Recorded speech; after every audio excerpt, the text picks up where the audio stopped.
महापारेषणच्या वतीनं ऊर्जा कंपन्यांच्या वाहन चालकांसाठी कार्यशाळा आयोजित करण्यात आली होती। महापारेषण कंपनीच्या वतीनं महानिर्मिती, महापारेषण, महावितरण या तिन्ही कंपन्यातील वाहन चालकांसाठी 2 दिवसीय कार्यशाळा मुंबईतल्या भाईंदर येथील रामभाऊ माळगी प्रबोधिनीत नुकतीच घेण्यात आली। याचं उद्घाटन महाराष्ट्र राज्य विद्युत मंडळ सूत्रधारी कंपनीचे अतिरिक्त संचालक विश्वास पाठक यांच्या शुभ हस्ते करण्यात आलं। यावेळी महापारेषणचे संचालक मानव संसाधन सुगत गमरे उपस्थित होते। यावेळी बोलताना पाठक म्हणाले, कंपनीच्या प्रगतीमध्ये वाहन चालकांची महत्त्वाची भूमिका आहे। वाहन चालकांची जबाबदारी ही हवाई जहाज, रेल्वेचा लोको पायलट यांच्या एवढीच महत्त्वाची आहे। तिन्ही वाहन चालकांच्या काही समस्या असतील तर त्या जाणून घ्या आणि त्याचं निराकरण करण्याबाबतची कार्यवाही प्रशासन स्तरावर करण्यात यावी। तसेच वाहन चालकांच्या वैद्यकीय तपासण्या करणं आवश्यक आहे।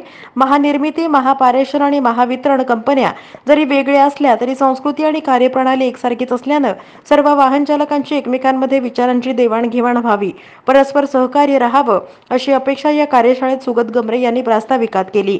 महापारेषणचं मनुष्यबळ नियोजन महाव्यवस्थापक राजू गायकवाड, मुख्य औद्योगिक संबंध अधिकारी भरत पाटील, प्रशिक्षण विभागाचे अधीक्षक अभियंता संजीव कुमार बद्देला, वरिष्ठ व्यवस्थापक स्वप्नील साळुंखे आदी उपस्थित होते। कार्यक्रमाचं सूत्रसंचालन आणि आभार मानव संसाधनाचे व्यवस्थापक महेश आंबेकर यांनी मानले।